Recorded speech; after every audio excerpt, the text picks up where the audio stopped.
સ્તર ઉપર સફળતાપૂર્વક ચાલી રહી છે તેની વાત કરવા હું આપની સમક્ષ ઉપસ્થિત થયો છું.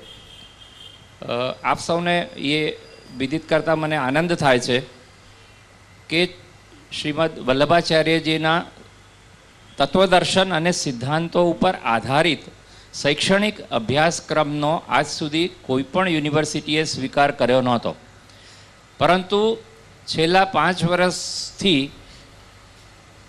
ઈશ્વર કૃપા, વલ્લભકુળના આશીર્વાદ અને અથાગ પ્રયત્નો દ્વારા હવે આ અભ્યાસક્રમ 5 સ્તર ઉપર શરૂ થયો છે. એ 5 સ્તર છે: સર્ટિફિકેટ કોર્સ, જે કોઈ પણ કરી શકે છે, ફક્ત 12મું ધોરણ અથવા જૂનું SSC 11મું ધોરણ ભણ્યું હોય તે પણ કરી શકે છે. પછી છે પોસ્ટ ગ્રેજ્યુએટ ડિપ્લોમા, જે ગ્રેજ્યુએટ સ્તરનો એક અભ્યાસક્રમ છે. એ પછી છે પોસ્ટ ગ્રેજ્યુએટ એડવાન્સ ડિપ્લોમા, પછી MPhil અને PhD. મને જણાવતા અત્યંત હર્ષ થાય છે કે મુંબઈ યુનિવર્સિટી ઉપરાંત સૌરાષ્ટ્ર યુનિવર્સિટી તેમજ ચેન્નઈ અને કોલકાતા યુનિવર્સિટી ઉપરાંતમાં બીજી 7 યુનિવર્સિટીએ આ અભ્યાસક્રમને વિધિવત માન્યતા આપી છે. આ અભ્યાસક્રમની અંદર આપ સૌને જાણીને આનંદ અને આશ્ચર્ય બંને થશે કે તત્કાલીન પ્રમુખ, રાષ્ટ્રપ્રમુખ ડૉક્ટર કલામ જ્યારે રાજકોટ ગયા હતા ત્યારે સૌરાષ્ટ્ર યુનિવર્સિટીના દીક્ષાંત મેળાની અંદર એમણે એમ કહ્યું હતું કે દરેક વ્યક્તિએ પોતાના ધર્મની તો સમજણ મેળવવી જ જોઈએ, એના તત્વદર્શનનો અભ્યાસ કરવો જોઈએ, તદુપરાંત બીજા ધર્મો વિશે પણ થોડી ઘણી જાણકારી મેળવવી જોઈએ. એ વાતથી પ્રેરિત થઈને ત્યાંની MPhilની એક વિદ્યાર્થીની રેહાના બુખારી નામની મુસ્લિમ કન્યાએ વલ્લભ વેદાંતના PhD કરવા માટે પોતાની નામ નોંધાવ્યું છે. આ સિવાય મુંબઈ યુનિવર્સિટીમાં 4 PhD થવા માટેના નામ નોંધાયા છે. આપણા કાંદિવલીના જ વૈષ્ણવ, પરમ વૈષ્ણવ શ્રી જયેન્દ્રભાઈ સોનીએ પણ એ અભ્યાસક્રમમાં પોતાનું નામ નોંધાવ્યું છે. આ અભ્યાસક્રમમાં દાખલ થવા માટે આપણી પાસે ફક્ત ગુજરાતી ભાષાનું જ્ઞાન હોય તો પણ ચાલે.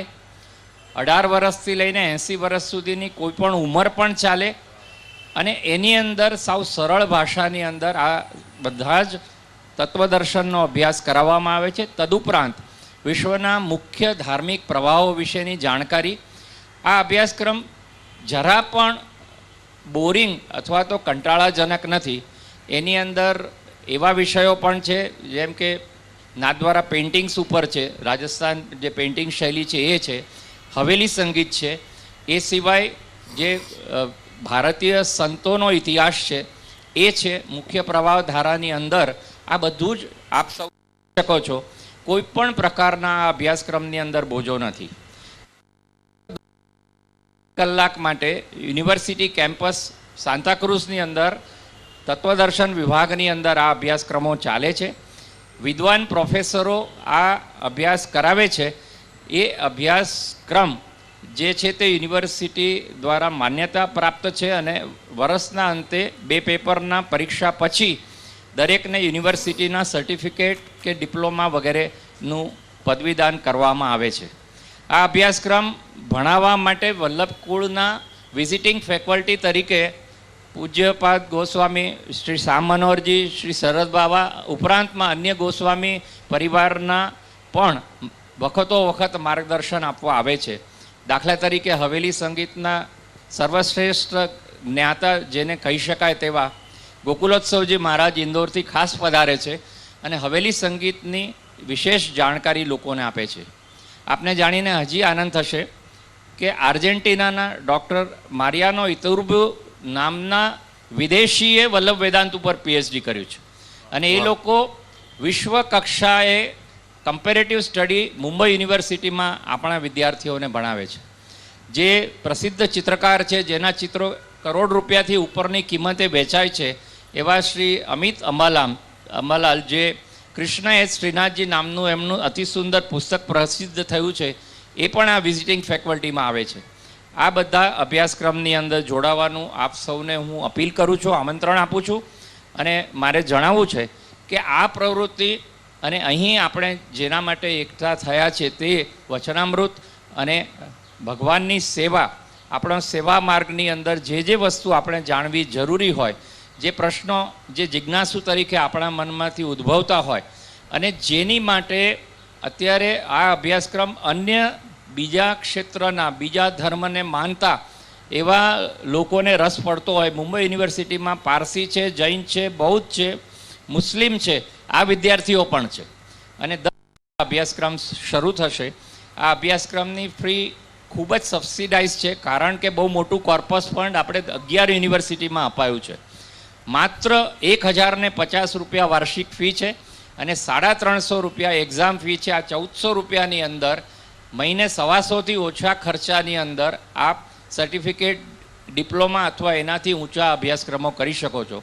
ઉપરાંત જે એમફિલ કે પીએચડી કરવા ઈચ્છતું હોય એમને અમે સ્ટાઇપન્ડ અને આર્થિક સહાય પણ આપીએ છીએ અને નવા પુસ્તકો તૈયાર કરીએ છીએ અંગ્રેજી ભાષામાં, ગુજરાતી ભાષામાં, અને આપ સૌને ખૂબ સરળ પડે એટલી મહેનત અમે લીધી છે. થોડો આપ સૌ પણ આ અભ્યાસક્રમ પરત્વે આપને અને આપના જે સગા સ્નેહીઓ હોય એમને જાણ કરશો તો હું આપનો ખૂબ આભારી રહીશ. અને આ અભ્યાસક્રમમાં જોડાવા માટે ફરી એકવાર આપને આમંત્રણ આપી અને આજના આ સરસ પ્રસંગે એમના પ્રાગટ્ય દિન નિમિત્તે યોજાયેલા આ જ્ઞાન સત્રની અંદર મને વાત કરવાનો અવસર પ્રાપ્ત થયો એ બદલ આપશ્રીનો ઋણ સ્વીકાર કરી અહીં હું વિરમું છું. ધન્યવાદ. જય શ્રી કૃષ્ણ. પૂજ્ય દાદાશ્રી પરમ ભગવત શ્રી અવિનાશભાઈ પારેખને ઉપરનો ઓઢાડી આશીર્વાદ આપશે અને સ્મૃતિ ચિહ્ન અર્પણ કરશે. ઓ ભાઈ સ્ટેન્ડ લગાવો પડે.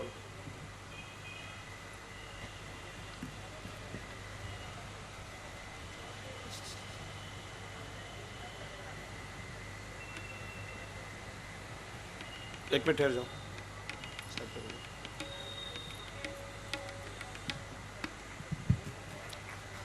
આપણે સૌ તાળીઓથી સ્વાગત કરીએ એમનું, કારણ કે પુષ્ટિ માર્ગના ગૌરવ માટે ખૂબ સુંદર એક પ્રયત્ન એમના દ્વારા સંપન્ન થયો છે.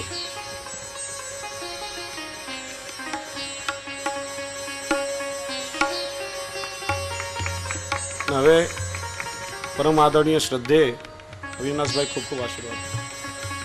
ઠાકોરજી તમારા દ્વારા અનેકવિધ મનોરથો સિદ્ધ કરાવે અને સંપ્રદાયને જેનાથી ખૂબ લાભ મળે. પરમ શ્રદ્ધેય જામનગરથી પધારેલા શ્રી વલ્લભલાલજી મહોદયશ્રીના વચનામૃતોનું આપણે સૌ શ્રવણ કરીએ.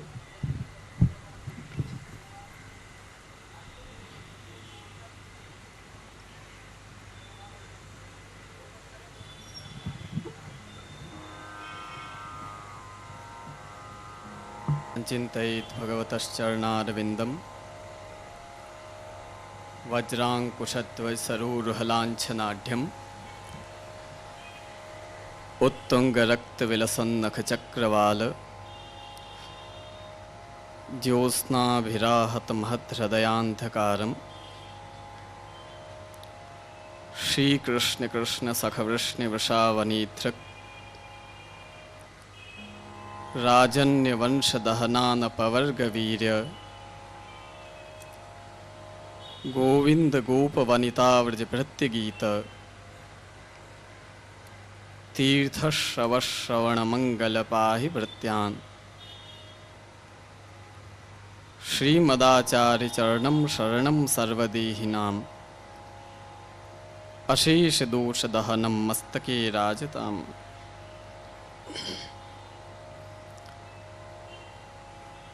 સર્વપ્રથમ શ્રી દ્વારિકાધીશ પ્રભુના યુગલ ચરણોમાં દંડવત કરું છું.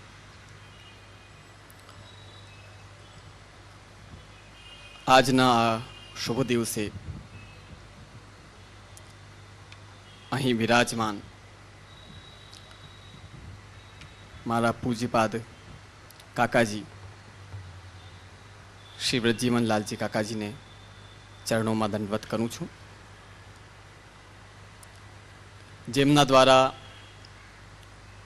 આ સુંદર સત્રનો શુભ આયોજન યોજવામાં આવ્યો છે અને તે આયોજનના આપ શ્રી મુખ્ય વક્તા છે એવા મારા અગ્રજ મહોદય દાદાભાઈ શ્રી દ્વારકેશલાલજીને નમસ્કાર કરું છું, પ્રણામ કરું છું. મોટા મંદિરથી પધારેલા અમારા દાદાભાઈ શ્રી પ્રશાંત દાદાભાઈને નમસ્કાર કરું છું. જીજીને મારા નમસ્કાર. આ સમસ્ત આયોજન માટે બહોળો સહયોગ ફાળવનાર મનોરથી પરિવાર, આ જ્ઞાન સત્રનો લાભ લેવા કાંદીવલી તથા બહારગામથી આવેલા સર્વે ભક્તજનો, ભાઈઓ બહેનો, બાળકો, આ સત્ર શિક્ષાપત્ર ઉપરનું છે અને શિક્ષાપત્ર છે તે પુષ્ટિમાર્ગીય વૈષ્ણવની એક પ્રકારે ભગવદ્ ગીતા છે. સમાનતા હું બતાડવા માંગી રહ્યો છું. શ્રીમદ ભગવદ્ ગીતામાં કુલ 18 યોગ બતાવવામાં આવ્યા છે અને સૌથી પ્રથમ યોગ કયો છે ખબર છે? અર્જુન વિષાદ યોગો નામ. ભગવદ્ ગીતાની શરૂઆત વિષાદથી થાય છે. અર્જુન બહુ સ્પષ્ટપણે વે પથુશ્ચ શરીરે મે રોમ હર્ષશ્ચ જાયતે ગાંડીવમ સંસ્કૃતે હસ્તાત પક્ચૈવ પરિદહ્યતે ન ચ શક્નોમ્યવસ્થાતુમ ભ્રમતીવ ચ મે મનઃ. સાફ સાફ ભગવાનને કહ્યું છે અર્જુન, મારા ગાજા વાજા એટલા ગવાય છે આખી દુનિયામાં, પણ ભગવાન આજે અહીં ઊભા મારી સ્થિતિ એવી છે કે મારો એક એક અંગ ધ્રુજી રહ્યો છે, મારા રૂવાટા ઊભા થઈ રહ્યા છે. ગાંડીવ જેવો ધનુષ કે જેની એક ટંકારથી સારા સારા યોદ્ધાઓ રણ છોડીને ભાગી જાય, એ જ ગાંડીવ મારા હાથથી પડી રહ્યો છે. કથનનો તાત્પર્ય, અર્જુનને વિષાદ થાય છે, એ વિષાદને મટાડી પોતાના ધર્મનો એટલે કે રાજધર્મનું શિક્ષણ આપ્યું છે ભગવાન. સર્વ કરતા ભગવાન છે તેમ બતાવ્યું છે. આને શિક્ષાપત્ર સાથે હું એટલે એની સમાનતા કરી રહ્યો છું કે શિક્ષાપત્ર શ્રી હરિરાયજીએ કૃપા કરીને પોતાના નાના ભાઈ ગોપેશ્વરજીના વહુજી લીલા કરવાના હતા અને સેવામાં પડનાર વિષાદ એટલે કે દુઃખ તેને દૂર કરવા માટે આખો શિક્ષાપત્ર આપે લખ્યો છે. એટલે આ શિક્ષાપત્ર પ્રત્યેક પુષ્ટિમાર્ગી વૈષ્ણવની ભગવદ્ ગીતા જ છે. અનેક પ્રકારના દરેક શિક્ષાપત્રમાં અનેક પ્રકારથી શિક્ષા આપી છે અને દીનતા એ છે, વચ્ચે વચ્ચે આપ આજ્ઞા કરે છે કે મેં મારા ઢંગથી તમને બધો સિદ્ધાંત બતાડ્યો છે, તમારો દુઃખ દૂર થશે જ એવો મને વિશ્વાસ છે જો તમે પ્રભુ ઉપર અતૂટ આસ્થા રાખશો તો. તો આજે ભગવદ્ ગીતા સમાન બૃહદ શિક્ષાપત્ર, તેના ઉપર આજે વચનામૃત થઈ રહ્યા છે. આદરણીય દાદાએ ખૂબ જ સરળ અને લોકોપભોગ્ય ભાષામાં તમને હમણાં ઘણું બધું સમજાવ્યું, પણ આજના સમયમાં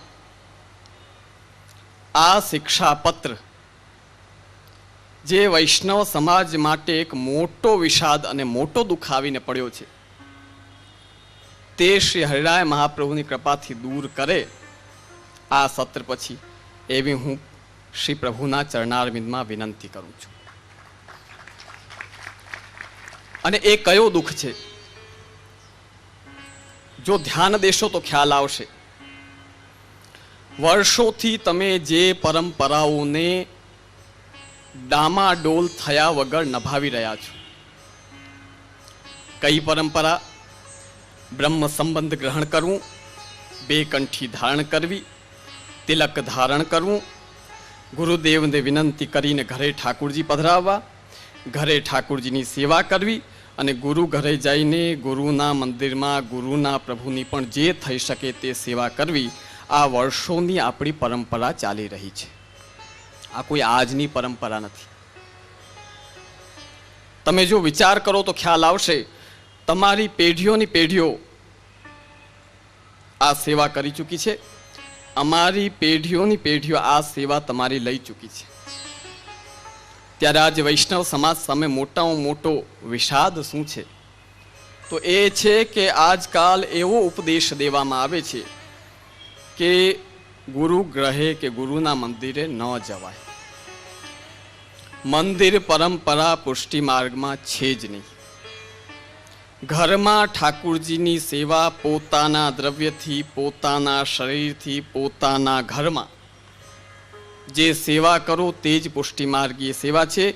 બાકી બધા ગપ્પા છે. આજ અહીં બેઠેલા હું બધાને પૂછવા માંગુ છું, બોલો તમારો મન વારંવાર બે વસ્તુથી ભટકાતો નથી? તમારા વિચારો શું કહે છે? હું તમારી જ હવે કેસેટ બોલું છું, સાંભળજો. કે અમે ફલાણા બાવાશ્રીના પ્રવચનમાં ગયા તો એ આજ્ઞા કરતા હતા કે મંદિરમાં ન જવાય. પછી એના બીજા રવિવારે બીજા બાવાશ્રીના પ્રવચન સાંભળવા ગયા તો એ આજ્ઞા કરે કે અહીં આવો અને ઠાકુરજીને લાડ લડાવો. વૈષ્ણવ અમને પૂછે કે અમારે કરવું શું? તો તેમના માટે જવાબ છે, જે વર્ષોથી ચાલતો આવી રહ્યો છે, જે અક્ષુણ્ણ પરંપરા છે કે જે તમે કરી રહ્યા છો, તેને કંઈ બંધ કરવાની જરૂર નથી. કારણ કે જે લોકો કહે છે કે આ ન કરવું જોઈએ કે ન જવું જોઈએ, સિદ્ધ કરવાનું કામ તે લોકોનું છે, આપણી જવાબદારી નથી. આપણે તો જે આપણા બાપ દાદાઓ કર્યું એ ટ્રેક ઉપર દોડો સીધા. કારણ કે આ ટ્રેક કેવો છે ખબર છે? ટ્રેન રેલવે સ્ટેશન હોય ને, 4-5 ટ્રેક હોય, એમાંથી જો ભૂલથી ઓલા બંધ ટ્રેકમાં ગાડી ચડી જાય તો આગળ જઈને રૂંધાવું પડે. હમણાં બતાવવામાં આવતો જો આ ટ્રેક છે એ બંધ ટ્રેક છે. તેમાં જાઓ તો સમજીને જાજો, આગળ જઈને તમારી ગાડી બંધ થઈ જવાની છે. અને જે આવું કહેવાવાળા છે એની ગાડી બંધ થઈ ગઈ છે હમણાં, બોલ. તો કથનનો તાત્પર્ય કે તમે જે પરંપરામાં ચાલી રહ્યા છો તેને કાંઈ તેના ઉપર કોઈ શંકા નથી. કારણ કે જે દિવસે પૂર્ણમલ ક્ષત્રિયની સેવાથી, મહાપ્રભુજીની સેવાથી નહીં, પૂર્ણમલ ક્ષત્રિયની સેવાથી જ્યારે શ્રીનાથજીનું મંદિર બાંધીને શ્રીનાથજીને પાટે બેસાડ્યા અને પાટોત્સવ કર્યો મહાપ્રભુજીએ, તે જ દિવસથી પુષ્ટિ માર્ગમાં મંદિરની પરંપરા સિદ્ધાંતતઃ સિદ્ધ અને સ્થાપિત થઈ ગઈ. હવે મંદિર ન કહેવાવાળા છે એની જવાબદારી છે કે ઊંધે માથે શીર્ષાસન કરીને સિદ્ધ કરો વિદ્વાનોની વચ્ચે કે આ મંદિર પરંપરા ખોટી છે. અમારી તો પરંપરા બરાબર મહાપ્રભુજીએ સ્થાપિત કરી છે ને હમણાં સુધી ચાલે છે. હવે તમારે શીર્ષાસન કરવાનું છે કે આ પરંપરા ખોટી છે. આ વિષાદ જે વૈષ્ણવ સમાજમાં છે. બીજો કે ગોસ્વામી બાલક પોતાના વૈષ્ણવ ભક્ત પાસેથી યત કિંચિત સેવા લઈને ઠાકુરજીને, જેમ દાદાભાઈ હમણાં કહ્યું, રાજભોગ કે જે કંઈ મનોરથ કરાવે, એના માટે શબ્દો વાપરવામાં આવે કે આ ભાડુતી સેવા છે. જોજો શું શબ્દો વાપરવામાં આવે? ભાડુતી સેવા. હું પૂછવા માંગુ છું, બ્રહ્મ સંબંધમાં વૈષ્ણવને તમે એટલે કે ગોસ્વામી બાળકો પોતાના ઠાકોરજી સામે જે કાંઈ બોલાવે છે એ શું બોલાવે છે? એ કહો. એ બોલાવે છે, હે પ્રભુ, હું મારી પત્ની, મારો પુત્ર, મારું ઘર, મારું બાર, મારું ધન, મારું આલોક ને પરલોક, હું બધું આપના ચરણમાં સમર્પિત કરું છું. આ શું છે ખબર છે? આ પ્રતિજ્ઞા છે. એટલે પુરુષોત્તમજી આજ્ઞા કરે છે, શાસ્ત્રે નિવેદનમ દાનમ અર્પણમ ત્રિવિધમ સ્મૃતમ દાનમ સ્વકીયતા ત્યાગ.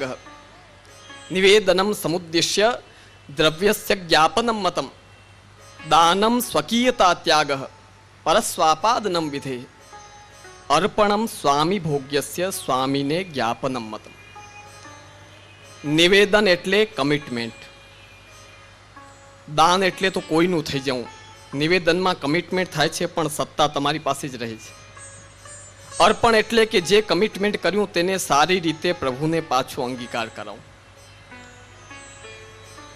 હવે હું પૂછવા માંગુ છું એ લોકોને કે તમે સિદ્ધાંત બતાવો છો કે ઊંઠા ભણાવો છો?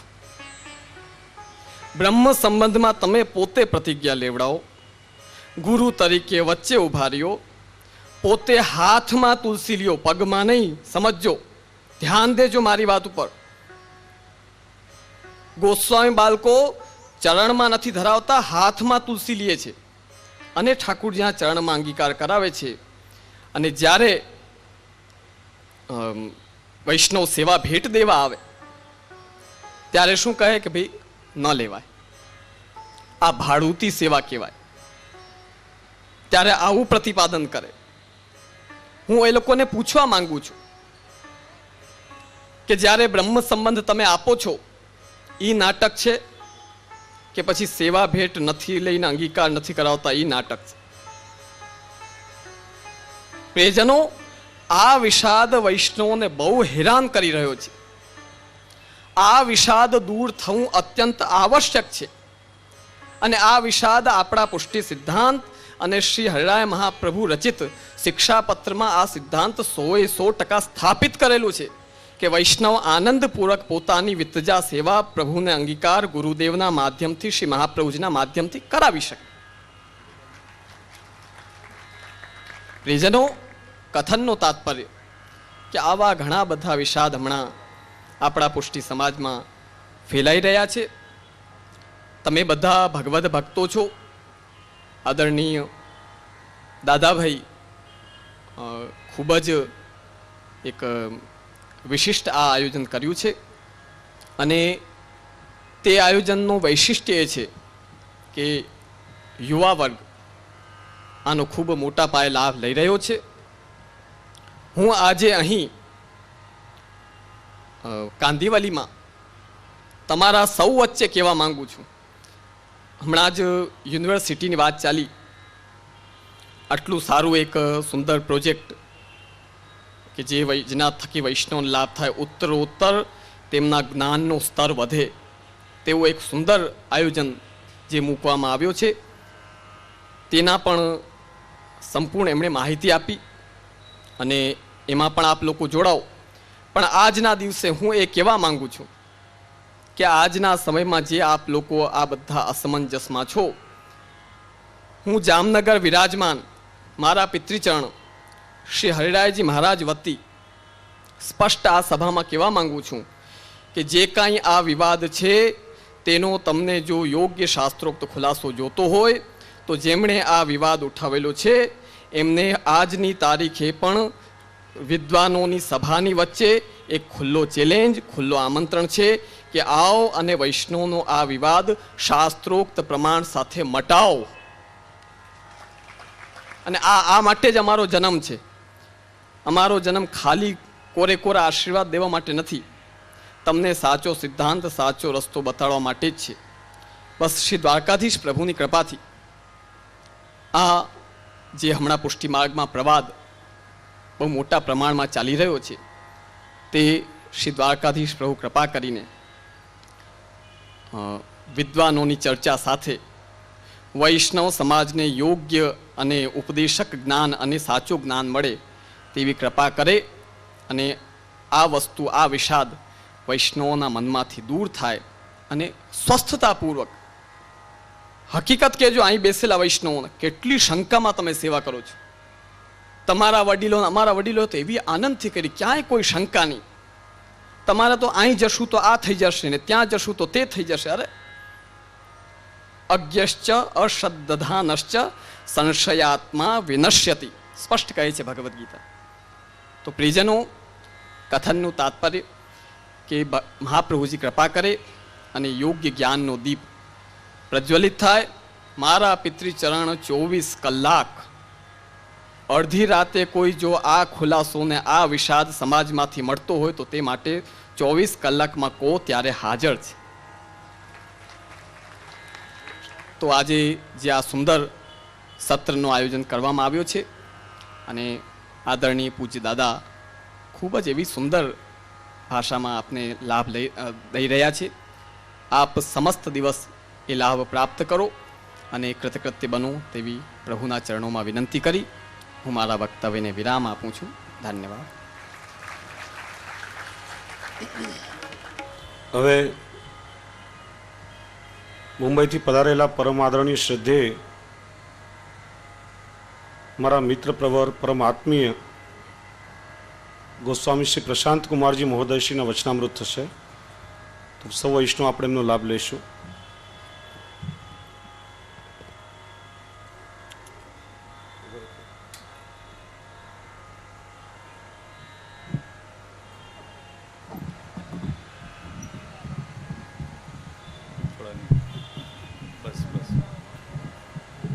ऐसे करो थोड़ा.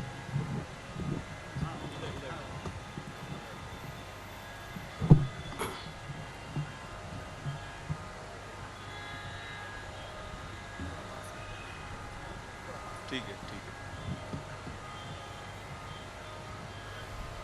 પૂજ્ય ચરણ હમણાં આજ્ઞા કરી. મને તો મનમાં થતું હતું આ વિવાદ જેના માટે હોય તેના માટે, પણ અમારા કાંદવલીમાં તો આ વ્રજમાં રહેતા વ્રજભક્ત પ્રેમી વૈષ્ણવો છે. જો કોઈના મનમાં વિષાદ હોય તો હવેલીમાં આટલી મોટી સંખ્યામાં વૈષ્ણવ આવે જ નહીં. ખૂબ પ્રેમી વૈષ્ણવો છે.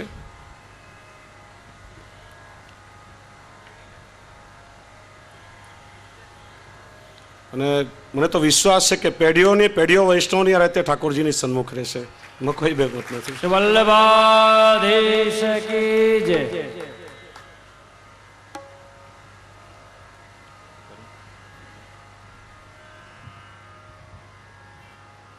प्राकृत धर्मानाश्रयम् अप्राकृत निखिल धर्म रूपमिति निगम प्रतिपाद्यम यत्तच्छुद्धम साकृति स्तौमि.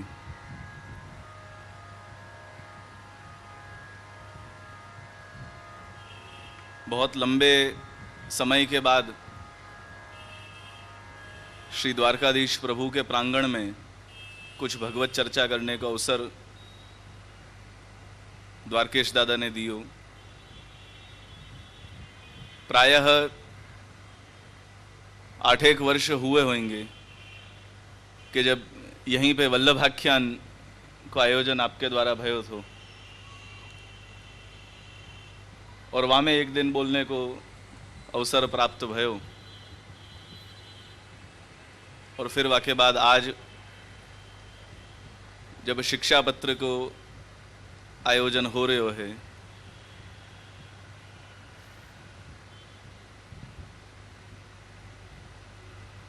शिक्षा पत्र किन परिस्थिति में लिखायो गयो, क्यों लिखियो गयो, ये सब प्रायः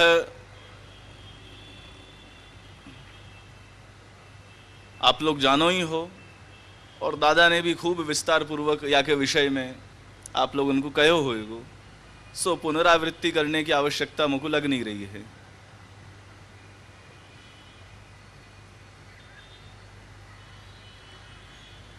समय कम होवे सु बहुत सारे मुद्दान के ऊपर तो अपन चर्चा नहीं कर सकें, लेकिन फिर भी कुछ मुख्यांश यदि अपन लेवें, जैसे हाइलाइट्स जो हुए हैं, तो या अलौकिक ग्रंथ के जो हाइलाइट्स हैं, मुख्यांश, ऐसे कुछ बिंदुन को अपन स्पर्श करें और वाकु अपन समझने की चेष्टा करें.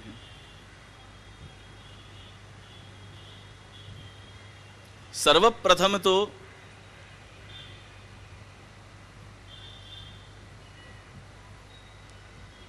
अपन ये जाने हैं कि श्री हरिराय जी को अपने संप्रदाय में शिक्षा सागर की उपमा दी गई है. श्री हरिराय जी को योगदान संप्रदाय में अभूतपूर्व है, अद्वितीय है, ये अपन सबको स्वीकारना पड़ेगा। क्योंकि मार्ग के तत्वन को और रहस्यन को, भावन को उनने जो उद्घाटन कियो है, वो उनको औदार्य, उनको ऋण हम कभी चुका नहीं सके हैं।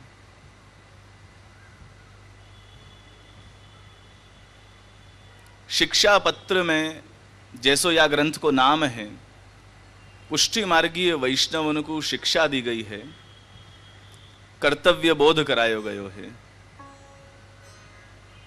जीवन कैसे जीनो, एक पुष्टि मार्गीय वैष्णव की लाइफस्टाइल कैसी होनी चाहिए,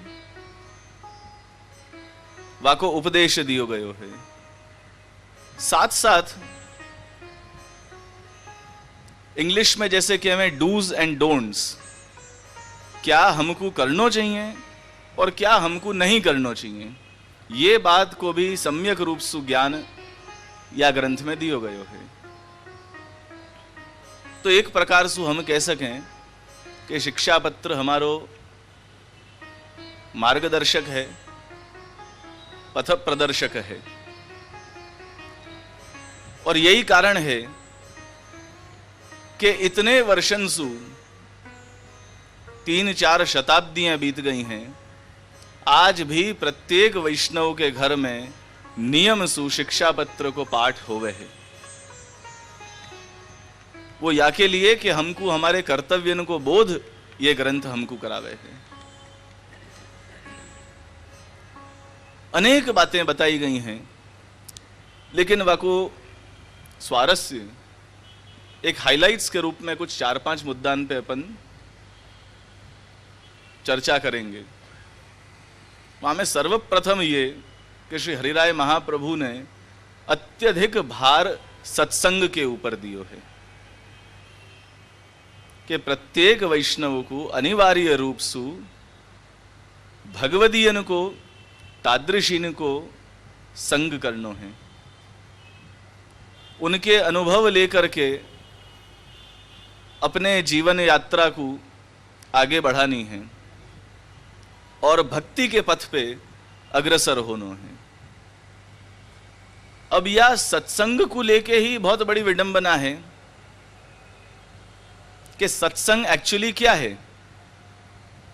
कोई भी व्यक्ति भगवान को नाम ले लेके, महाप्रभु जी, गुसाई जी, यमुना जी को नाम ले लेके और बात करतो होए,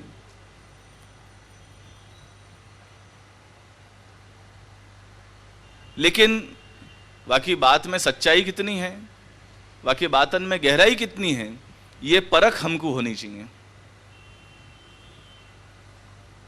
यदि वो परख अपन में नहीं होए तो फिर हम वाके बातन में आके बरगला जावे। तो सत्संग भी कौन सो संग सत्संग है और कौन सो संग दुस्संग है, या की पहचान आपको पैदा करनी पड़ेगी।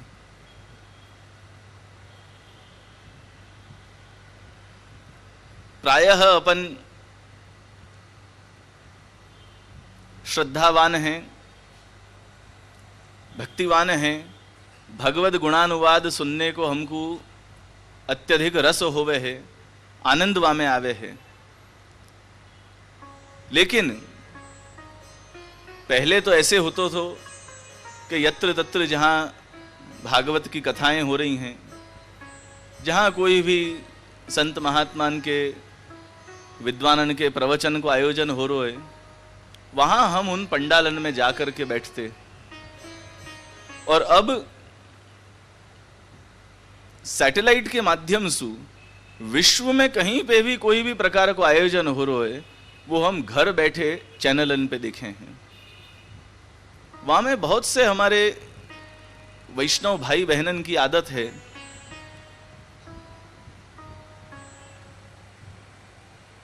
कि कुछ भी भगवत गुणानुवाद सुननो,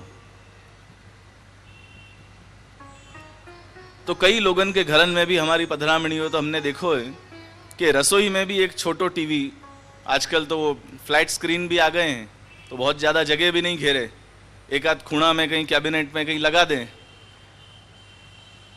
तो भी वह को आनंद ले सकें।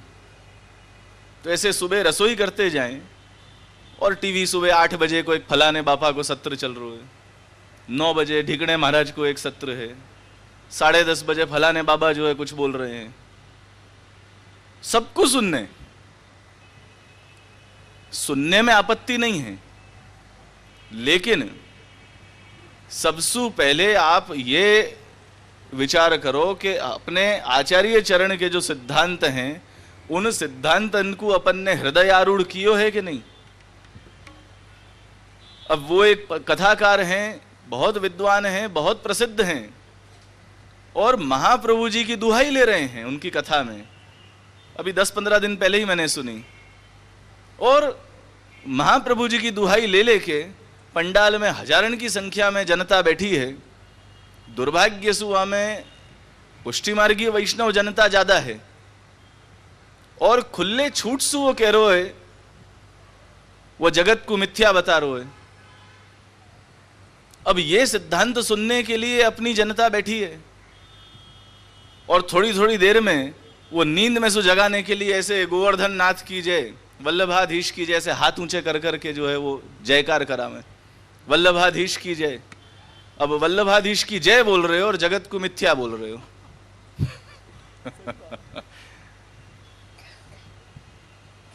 तो क्या ऐसी कथा वाकू क्या सत्संग आप कहोगे? कदापि नहीं। तो ये ज्ञान पैदा करो आप लोग। वाके लिए श्री हरिराई जी बहुत भार देके कि हमें अन्य श्रवण अन्य कीर्तन को त्याग। कीर्तन में भी श्री हरिराय महाप्रभु ने गायो है, अन्य श्रवण कीर्तन तज निस दिन, सुनो सुबोधिनी जी जिये धरी नेम। जब तक हमारे वैष्णवजन हंस वृत्ति नहीं पैदा करेंगे तब तक या रोग से मुक्त नहीं होंगे। हंस वृत्ति क्या कि कै हंस मोती चुगे कै लंघन कर जाए, ऐसी जो है एक जनश्रुति है। तो एक संकल्प लो, एक नियम लो कि हम कथा प्रवचन उपदेश श्रवण करें तो हमारे आचार्य को श्रवण करें। जो वल्लभ कुल परंपरा में जो आचार्य बालक हैं उनको श्रवण करें। दूसरे जो वल्लभ कुल के आचार्य बालक अंशु आज्ञा प्राप्त जो शास्त्री हैं, जो विद्वत जन हैं, जिनको हमारे बड़े ने आज्ञा दी है कि आप हमारे वती आप पुष्टि धर्म को उपदेश जनता को दो, वैसे उन विद्वानन को श्रवण आप करो।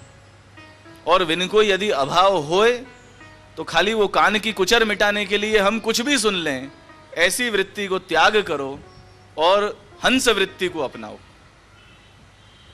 ये परम आवश्यक है, क्योंकि जब तक ये नहीं करोगे तब तक उन अपसिद्धांतियन के जो गैर मार्ग पे अपने को ले जा रहे हैं उनकी बातन में आके आप भ्रांत होने ही वाले हो। वाको एक बहुत दृष्टांत मैं आपको दूं, ये मैं उन लोगों की बात कर रहा हूं, अपनो सिद्धांत नहीं है। वे लोग क्या कह रहे हैं, उनकी बातें देखो कितनी चिकनी चुपड़ी हुए और बहुत मजा आवे उनकी बातन में, और वो कैसे अपने को बरगला सकें, वाको एक उदाहरण है। वे लोग क्या कह रहे हैं कि ब्रह्म सत्य है और जगत मिथ्या है,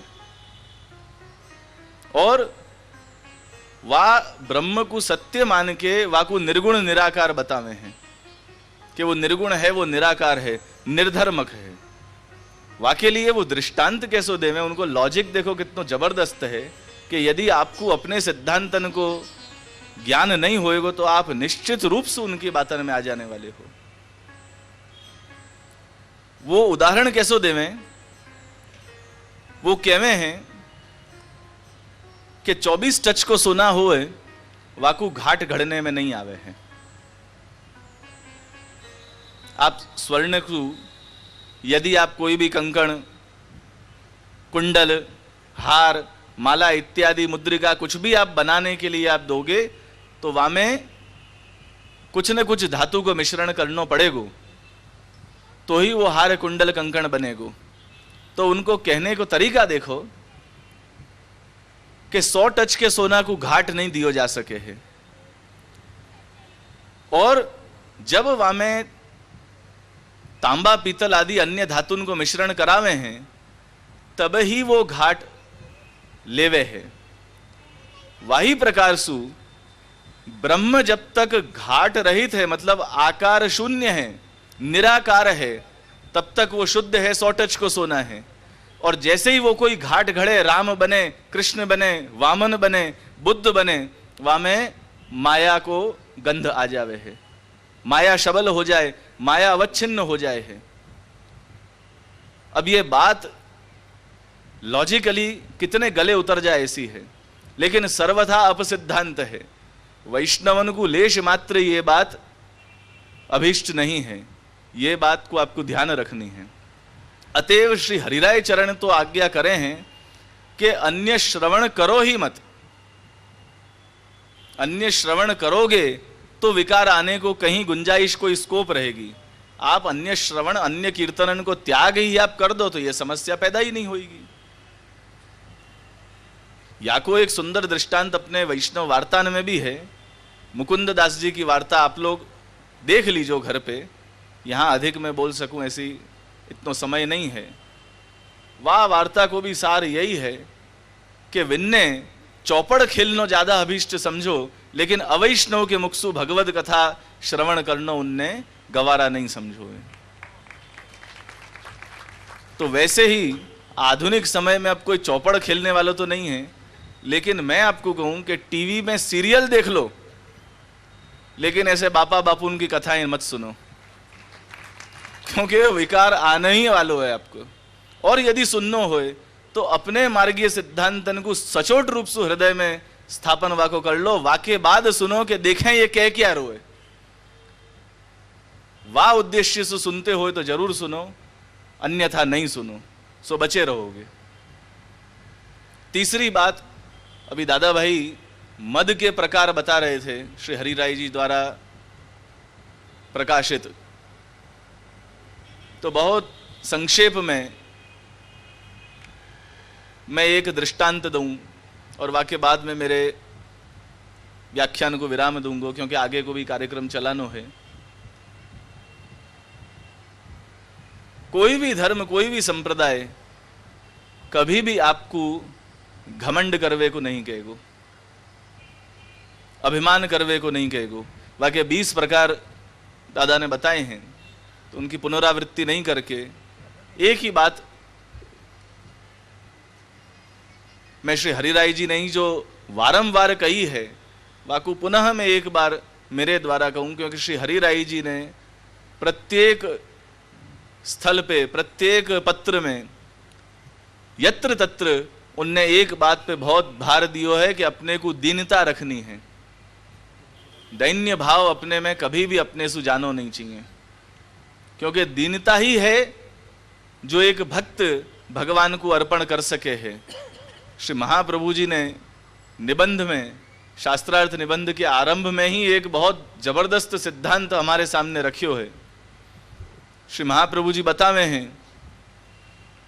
प्रश्न करे हैं एक श्लोक के द्वारा कि जाके पास गरुड़ रूपी आसन है, वाकू हम क्या सिंहासन आदि पे हम पधरा सके हैं।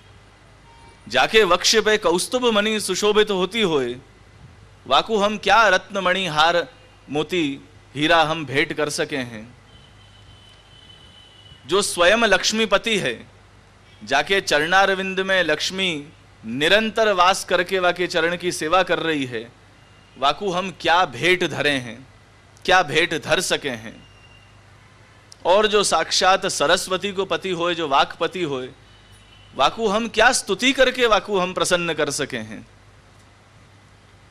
तो न हम कोई सिंहासन वाकू देने के काबिल हैं, न हम कोई रत्नमणि हार वाकू भेंट कर सके हैं, न कोई प्रकार से द्रव्य वाकू हम भेंट कर सके हैं, न स्तुति के द्वारा वाकु प्रसन्न कर सकें तो कर क्या सके एक भक्त।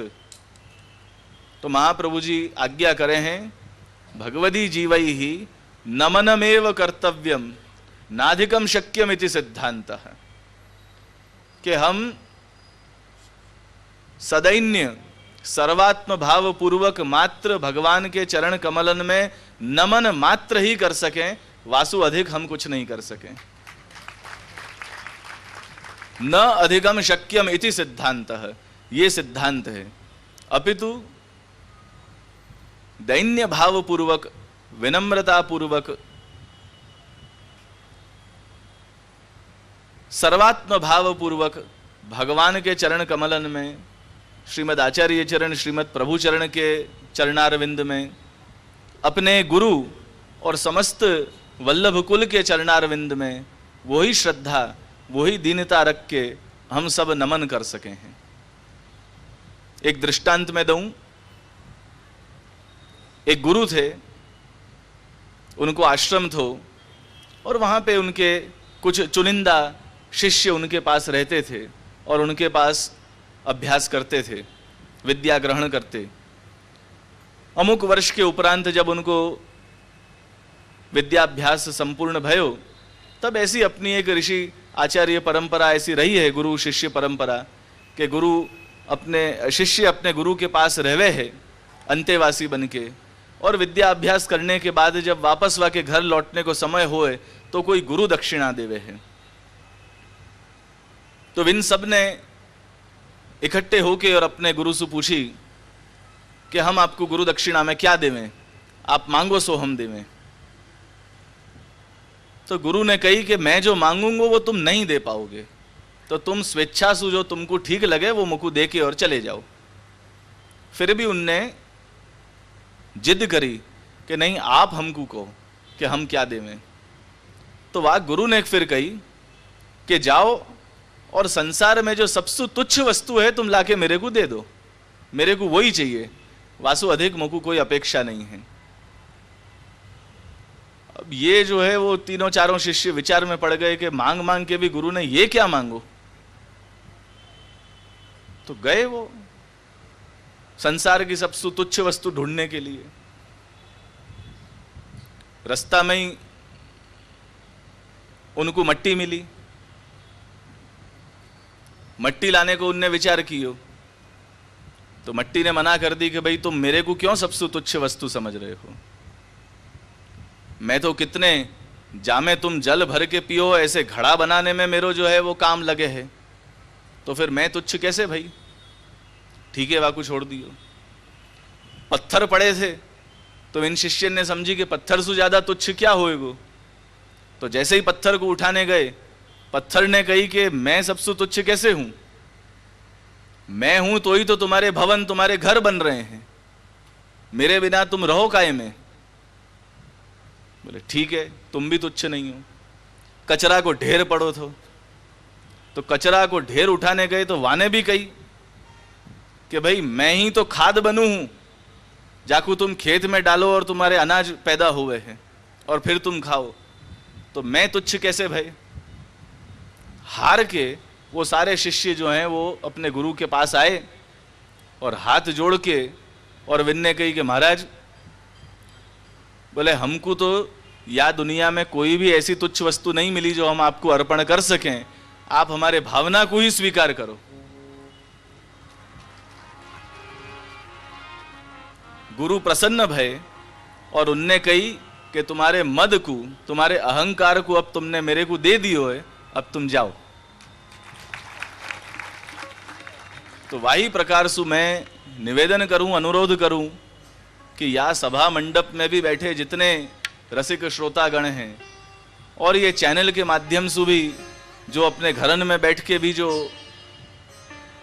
या सत्र को लाभ ले रहे हैं, ये शिक्षा पत्र श्रवण करने के बाद सबसे पहलो कार्य वो यही करें कि अपने हर प्रकार के मद, अभिमान, अहंकार उनको वहीं गुरुदेव के चरणारविंद में समर्पित कर देवें और विशुद्ध निर्मल हृदय और पवित्र मन रख के श्रीमद आचार्य चरण की सेवा अपने अपने सेव्य स्वरूप प्रभु की सेवा। मेरे पिता तुल्य हैं, खूब स्नेह इनको रहो है, बचपन सु अभी तक और भविष्य में भी रहेगो। उनके आशीर्वाद, उनके स्नेह, उनकी कृपा निरंतर हमको प्राप्त रही है। कुछ वर्षन में अभी अस्वस्थता के कारण इतने उनको पधारना नहीं हो रहा है, लेकिन जब आप पधारते थे तब वो दिन भी हमको याद हैं कि हम घर में दोपहर को होते, आप बिना कहे अपनो घर समझ के पधारते और हमारे नीचे, काका जी के नीचे से तकिया लेके और बाजू में रख के आप विश्राम कर ले। श्री वल्लभाधीश ऐसो स्नेह, ऐसी कृपा निरंतर बनी रहे, वही आपसे प्रार्थना है।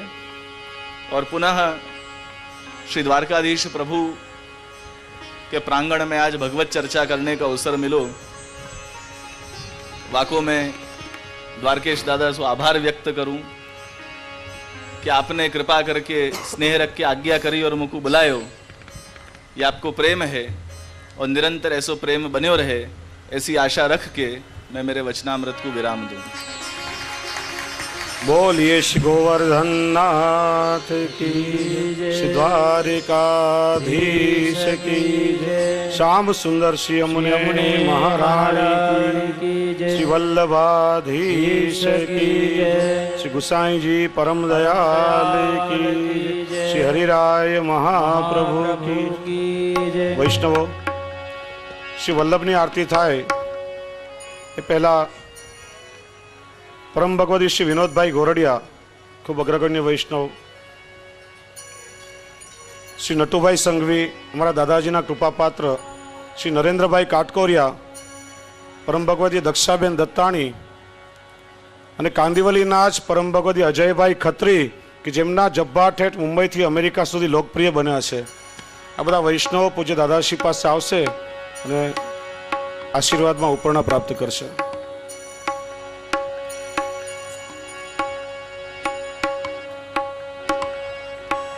धून बोलो। श्याम मनोरथी परिवार आरती की तैयारी करो ત્યાં સુધી। बजे धीरे धीरे,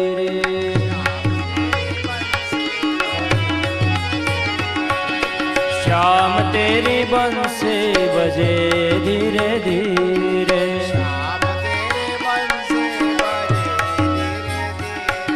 बजे धीरे धीरे श्री यमुना जी ने तीरे,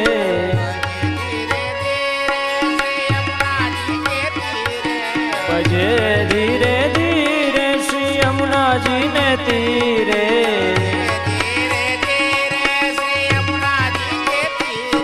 ओ कन्हैया तेरी बंसी बजे धीरे धीरे,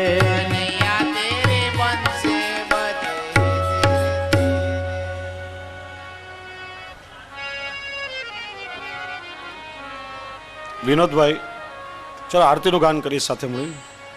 વિનોદભાઈ, નરેન્દ્રભાઈ, દક્ષાબેન, નટુભાઈ સંઘવી પૂજ્ય દાદાશ્રી પાસે આવીને ઉપરણા મેળવે। અહીં આરતી આ બાજુથી આવો, આ બાજુથી અહીં આરતીનો ક્રમ ચાલુ રહેશે।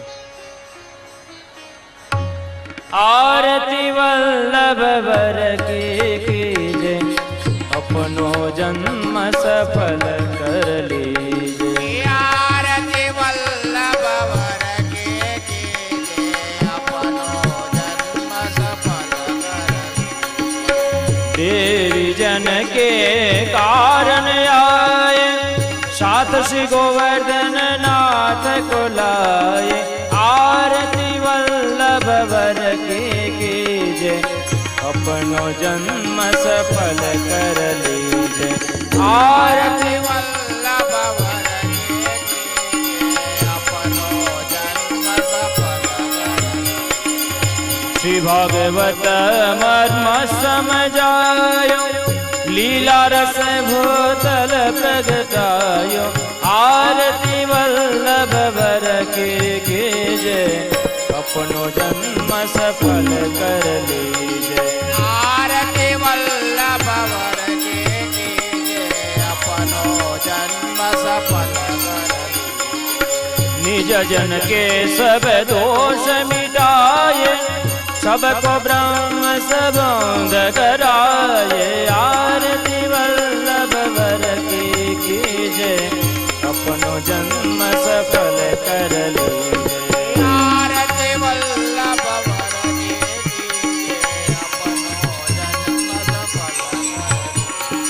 सेवा रीत प्रीत सिखलाए पुष्टि मार्ग की ज्योत जलाए। आरती वल्लभ वर के कीजिए अपनो जन्म सफल कर लीजिए। आरती वल्लभ वर के कीजिए अपनो जन्म सफल कर। अब तो इतनी करुणा कीजिए वल्लभ अपनी शरण में लीजिए, शरण में लीजिए, शरण में लीजिए। आरती वल्लभ वर की कीजिए अपनो जन्म सफल कर लीजिए।